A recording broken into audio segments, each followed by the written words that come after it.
sweet. Let's rock and roll. Hey, everyone. Jesse Giddings here, co-founder of Film Festival Mastery. I'm with John Fitzgerald. Let's see, this way.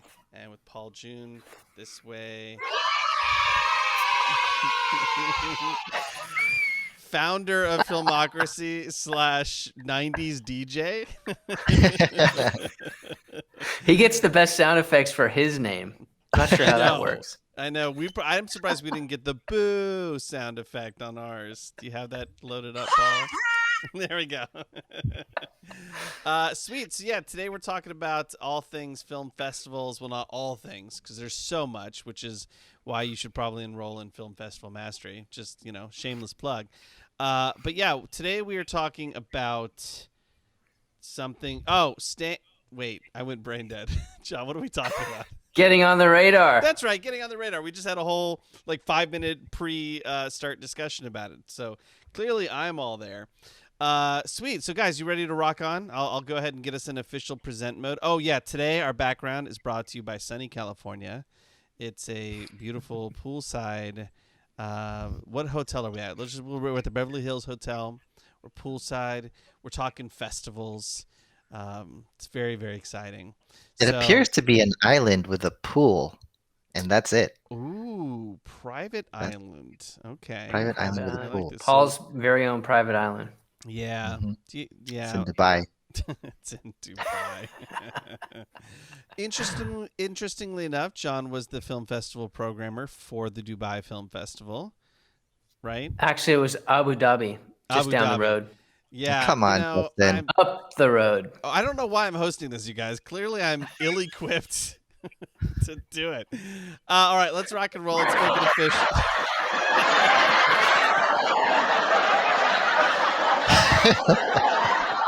I really enjoy that. That's a long one. It really is full of derision. All right, let's present this and let's rock and roll. Let's dive in. So, John, we talk about in Film Festival Mastery how important it is to stay on a film festival programmer's radar. Not only is it super important, but it's also highly overlooked. And I'd say some of the best testimonials we get from people who are in our coaching program are, I did module 4, the film festival programmer radar stuff, and it's slaying. I'm getting responses from the festival relationship. If you want to kind of give people some cool little fun factoids and tips, and then we'll chat.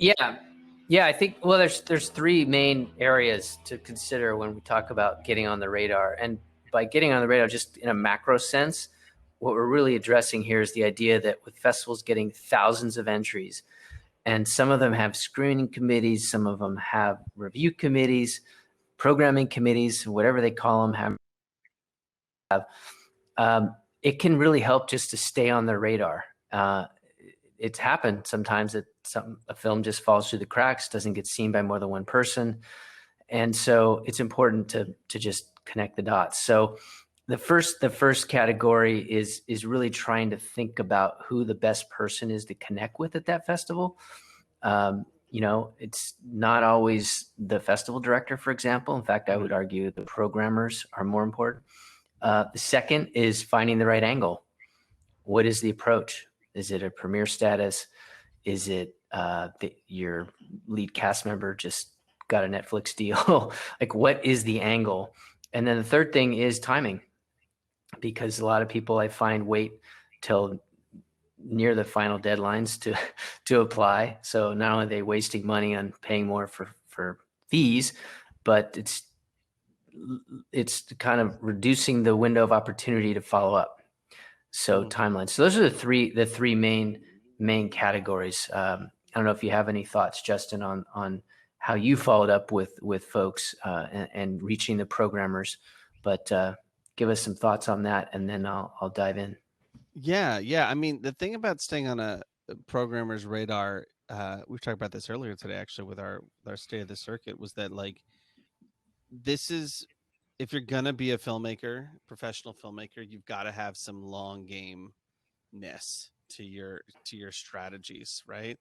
You may not get into this festival this time with this film, but programmers get so much crap back when they send out, they send out the, hey, sorry, we've rejected your film email, and they try to be as nice as possible. It really is for reasons that are outside of their control, or outside of the, whether or not the film is good. I mean, there's so much stuff going into it. And so even just responding with kindness and respect can get you a long way. And if you're being proactive in how you're reaching out to people and staying on their radar and giving them interesting updates and get about what festivals you're getting in, or like you were saying, some of the superlatives may be connected to the film or new developments, like that's valuable to them. They want to curate interesting, good films with cool stories behind them. But they may not be the ones, they may not be seeing it when it's just like level one programmer who just isn't into that subject matter when it comes to documentaries, and it falls through the cracks. So I think it's an essential part of the festival process. Interestingly, and I don't want to uh, get too much into like specific names and details and whatnot, but I've had a couple of films lately where I've been the director for, and not the writer. And so somebody has paid for it and they're kind of running point on festivals. And I've noticed a pretty big difference in the amount of festivals those films got into. Um, and I think a lot of it is that my normal sort of approach was always to be on people's radar, keep them updated, be super, super proactive.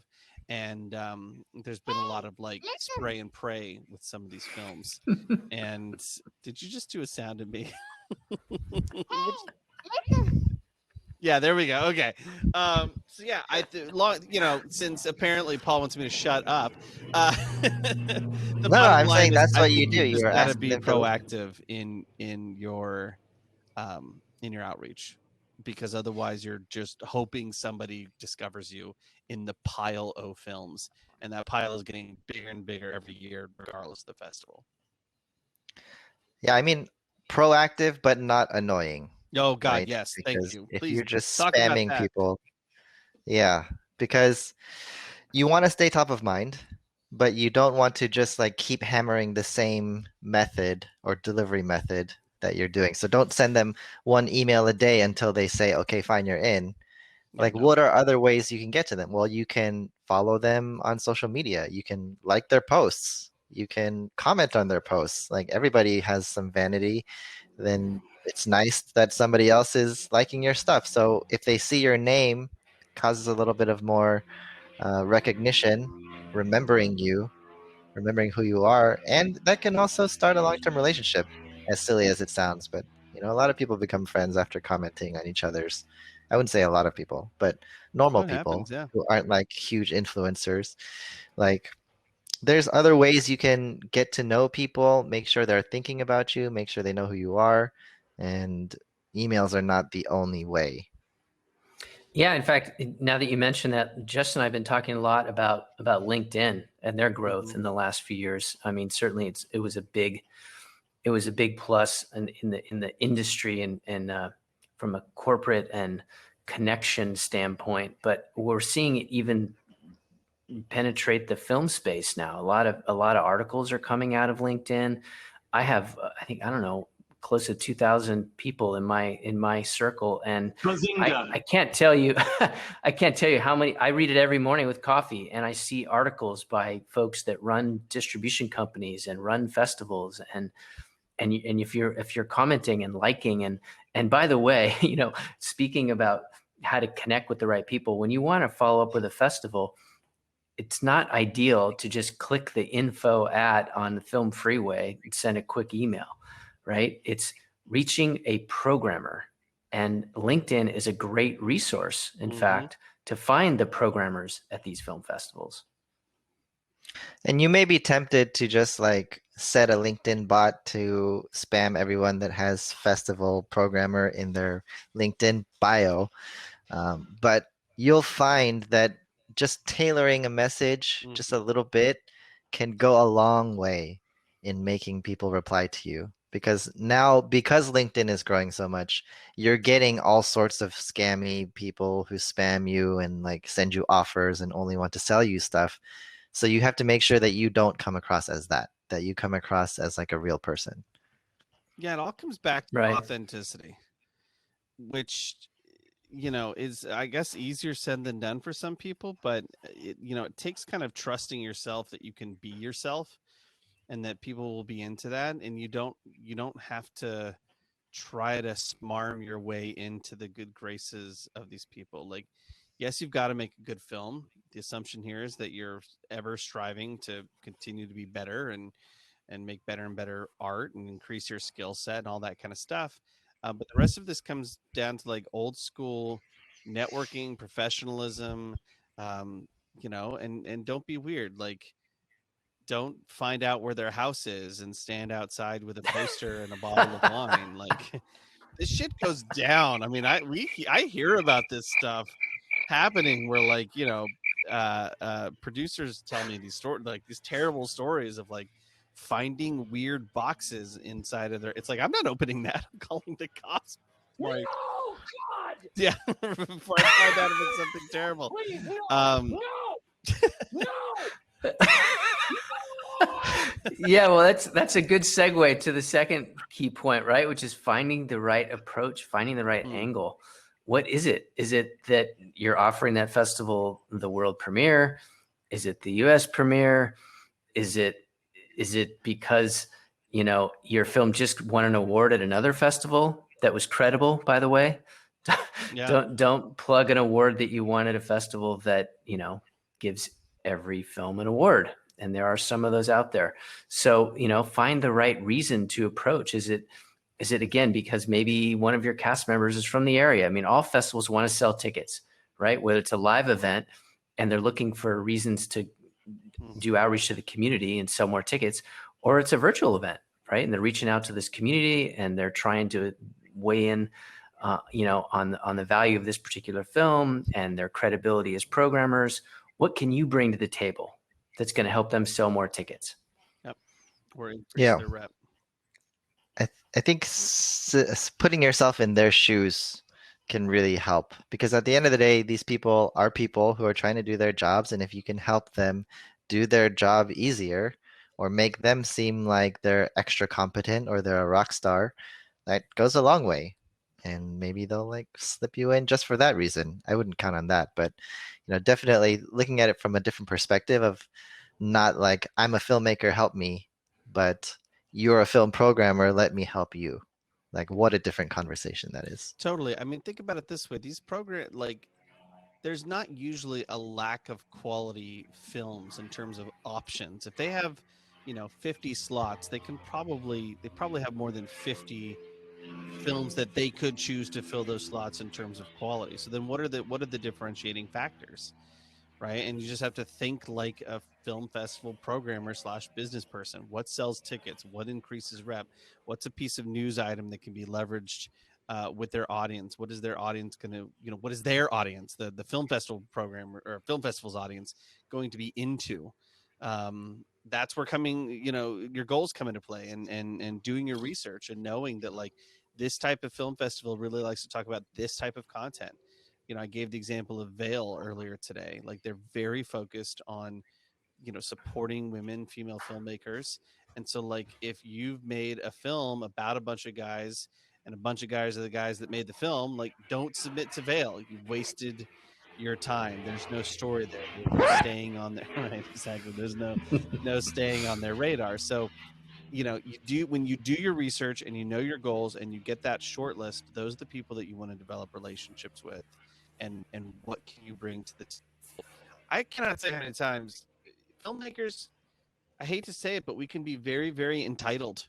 I mean, John, I didn't tell you this, but we got an email today about somebody who wanted to come to our event, and they just got so mad that it was on Facebook, and they just sent this kind of nasty email of like, that was really short-sighted of you. How dare you make me wait, kind of thing. And the whole time I'm just thinking, like, this was a free service where we just answer your questions all the live long day.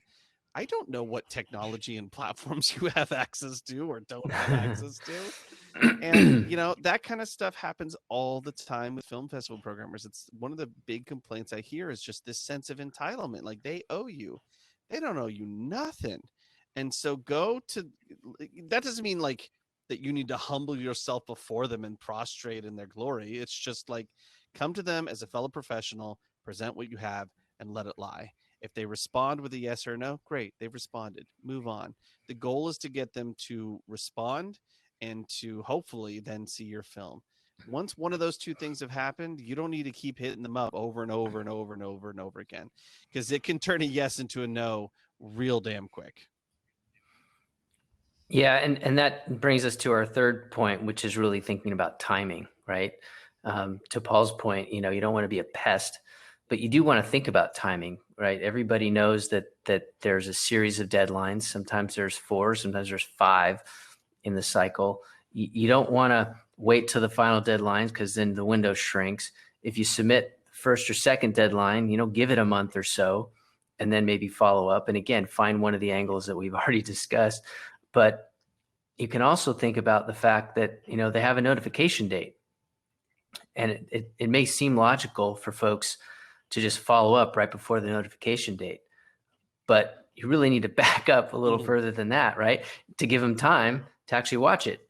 If you wait till right before the notification date, it's not doing you a whole lot of good. So it can really help, back it up 4 weeks from the notification date, right? Maybe even 5 weeks. Give them a chance to talk to their programmers. Hey, did you see this movie? Did you see that movie? So really think about the timing in terms of your follow-up. Yeah, it can really, because the other thing too is like, programmers are going to have different opinions.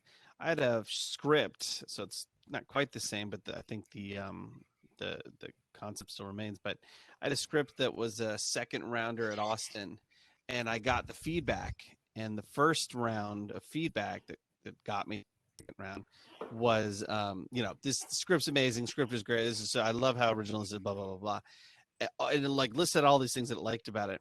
And then the very next the feedback from the second rounder reader, which is why I didn't go on to be a finalist, was like the exact opposite. The exact opposite. You are fake news. Like it, part of the problem is I'm deaf in one ear, so I just hear this kind of random like mumbling sound. I'm like, I don't know what it said. But and the same More thing cowbell. Say what? More cowbell. There we go. Okay. But yeah, the same thing is true for films, right? Like there's a programmer that's gonna just love what you got going on, knows what you're asking in that film, like what you're exploring, what you're trying to say. And then there's gonna be other people that see it and they're like, I don't get this, this is boring, this is slow, whatever. Right. So by getting yourself on the sort of the head programmer's radar, as high up that chain as you possibly can, you've got people who've got a bit more experience, a bit more usually breadth of expertise, and they might be able to clue into the stuff that you got going on in that film better than maybe one of their 2 people that passed on it. Yeah, I guess that's the end of the sentence according to grammar rules. Yeah, there we go. Okay, great.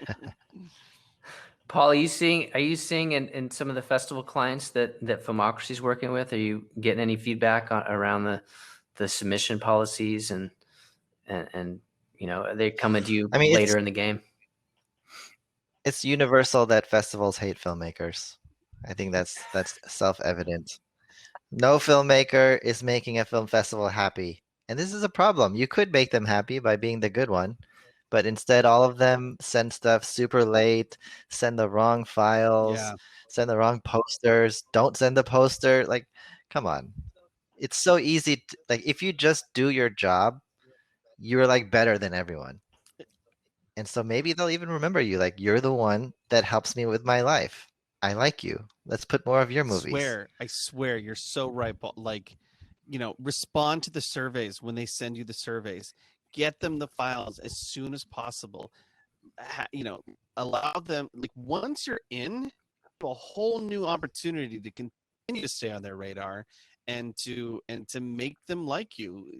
It's not just the deliverables, it's also the get the materials that are going to help them sell your film. Get them your EPK, have your trailer, have your poster, all that kind of stuff. Sell your film in terms of an audience creating awareness around it. So many. Did we lose Justin, Paul? Can you hear him? No, I see him. No, I'm here. Just to piggyback on that, like festivals want you to be returning. Like if they can say like this is Justin Giddings, like a 4-time alumni of this Yeah. festival, that's awesome. Like that's really shareable and looks great for everybody. So that's who you want to be. You want to be the one that keeps getting invited back and they like are proud to mention you. Yeah. Yeah. John, can you see me now? Do I exist to you? I don't see you, but I hear you. But Okay. I've got a weird box on my screen saying, "Sorry, you can't hear this guest right now." So I don't know if it's me or you. Well, hopefully when this recording is done, there's not just two voices. Like today when I shared my screen for 5 minutes and everybody was like, "We can't see you," and I had no idea, and I just kept talking. Talking. Ay, That's all man. right. It was a good recovery. It It was a good was. recovery. Technology.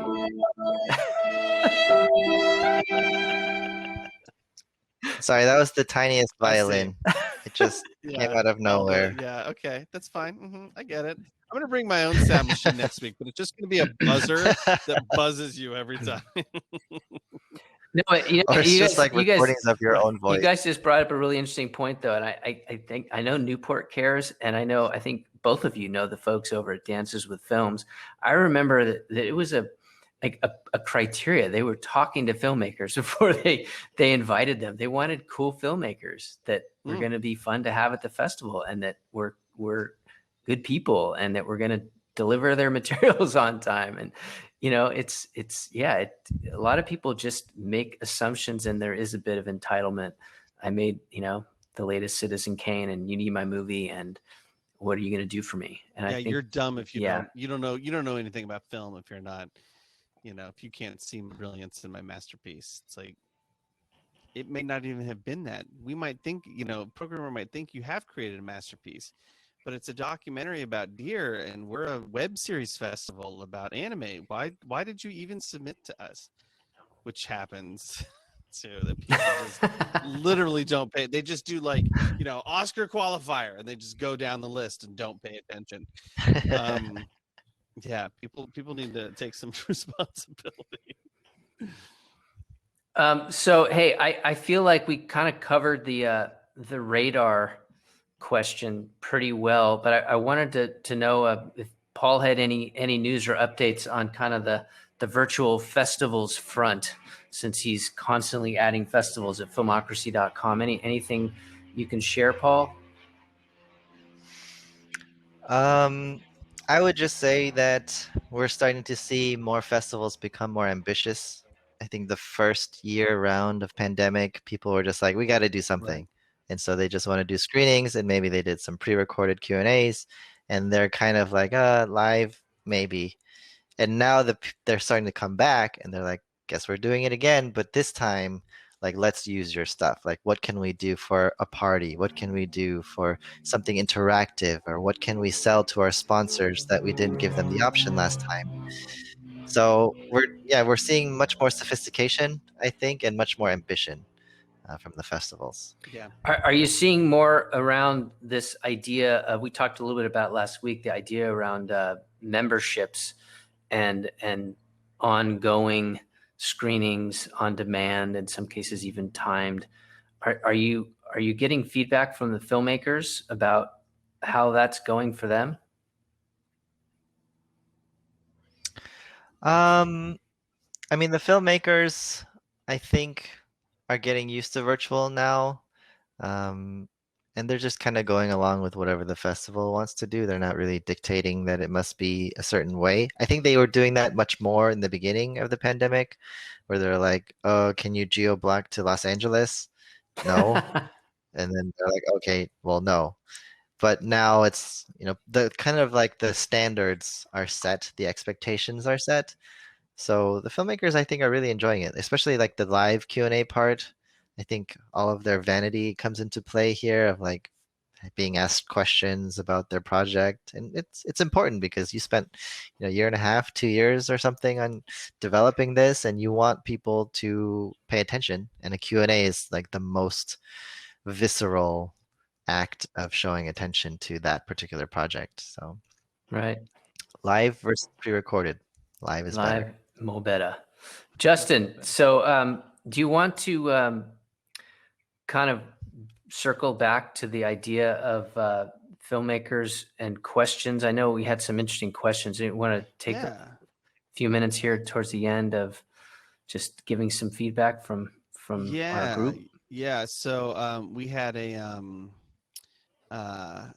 a state of the circuit Q&A today on our main Facebook page, facebook.com/film festival mastery. And we had an interesting question that popped up that I think kind of plays into this, which is like, hey, so the decline email I got from the festival comes from a real human being and I can respond to them. I thought it'd be interesting to just kind of talk about like what's going on behind that, we'll call it rejection email, that notification decline email. Um, and John, I'm sure you've, or at least organizations you've worked with have sent a lot of those. What goes into crafting that? And if someone I think responds, will someone read it? Yeah, well, that's a good point, and I think that it's not the same for every festival, certainly. And I know at Slamdance and AFI, we took it really seriously, and it wasn't a form letter that came through without a box back in the day, or Film Freeway even. It was a custom letter that was written and acknowledging all the time and effort that went into this filmmaker's movie. And there were definitely certain cases where one of the programmers or myself would write a personal note to filmmakers that did in fact get really far, down the hole there. I mean, it is a structured process in that all the programmers are coming to the table with a list of the films that they want to invite to the festival. And then the programmers talk about them and they decide how to make the most diverse slate. And if you go to bat for a movie and for whatever reason it doesn't make the final cut, you kind of feel like you want to reach out to that filmmaker and let him know. So I do think, to your point, when a filmmaker gets a letter from a festival, it's always a good thing to reply, because it demonstrates that you care, and it also demonstrates that you're appreciative of the fact that they took the time to reach out to you. Now, sometimes it's a form letter, and that's okay too. But if it's from a personal email, it's important to follow up, even with just 2 sentences. Because as we discussed earlier today, Justin, a lot of these programmers end up moving on from one festival to another, right? So you're establishing, I think Paul talked about it earlier, establishing relationships with these people. And you never know when you're going to come across that programmer again who clearly likes your work. And yeah, I think it's important. Brilliant. Let's see. We had a question. We had a filmmaker reach out to us yesterday that talked about the value of staying on programmers' radar. Do you want to kind of just talk about this experience? I mean, yes, it's a testimonial for our awesomeness, but I think actually more important, it's kind of a testimonial really to like the importance and value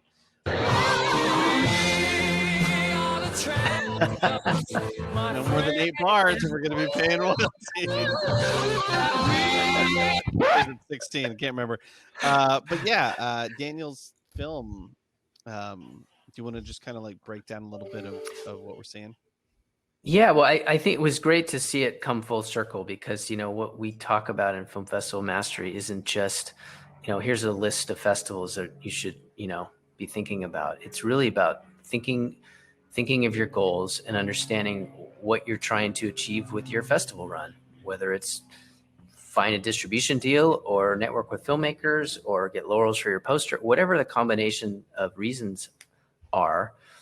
You need more than just a strategy, right? You need strategy, you need materials, you need to get on the radar, you need to follow up, and you need to have a plan and a timeline. All of those things matter. And what we saw with Daniel was that the strategy was working, right? He ended up getting into over 6 festivals, and he said that all the information that he learned really paid off. And that comes that starts with the goals and then goes through the radar and through the follow-up, and he was just ecstatic about it. And so I think if you have a process and you see it through, you're going to be rewarded. Yeah, yeah. He actually he was like I think our first round of students like back in like Like last June or something, June. Yeah, May, June. like right away. And he was, I won't go and like, I won't read his email. Um, but he not only was this successful for his film, but he was also starting to help other filmmakers by just applying some really, really basic principles about, you know, uh, knowing your goals, everything we always say, know your goals, reverse engineer that plan that's related to those goals, get on people's radar and be a professional about it. Um, and so, yeah, I think, what's so exciting for us is when filmmakers, they don't know what they don't know, then they know and they execute and they integrate, and it's like boom, like it's happening. They're getting into Oscar qualifying film festivals. What do you say? It was like a month in with this newest film, and they're already in like Big Sky and Hot Docs and Aspen Shorts and like all these Vienna. Yeah, Paul, he's in Aspen. Yeah, I mean, Paul just did Aspen. yeah. Ooh, that's Final Fantasy VII. Yeah, you got it. Here we go, baby. No, I'm a gamer. I'm not really a gamer, but I was a gamer when I was young and had time. Now I have no freaking life. Um, yeah, guys. So we let's today's nice and tight and short and sweet. Any other like parting words we want to leave with our audience? Our massive No, audience of 100,000 I'll just subscribers. well, I'll just say that again. It's been fun bringing this into the podcast world, because I think the three of us can bring different perspectives to the table, and our goal, all of us, is to support filmmakers. And it's great to see that even through the pandemic, there's been a lot of positive movement for filmmakers, whether it's playing more festivals, whether it's Paul and Filmocracy's streaming services and their virtual festivals. I mean, there's just so many great opportunities for filmmakers, but it still does come down to developing a strategy. And hopefully with our support, we can help you think about some different areas that you hadn't necessarily thought through. Yep. Just the long ones that people are really, yeah, there we go. Also to everybody, I don't know when this is going live on our various platforms. So you might have like 45 minutes after listening to this podcast to actually take advantage of this. But we're running a spring special with Film Festival Mastery where we're offering just a bunch of awesome extras where we like make a list for you and review your goals, and we get like hyper in depth. So if you're interested in that, you can go to filmfestivalmastery.com/spring special.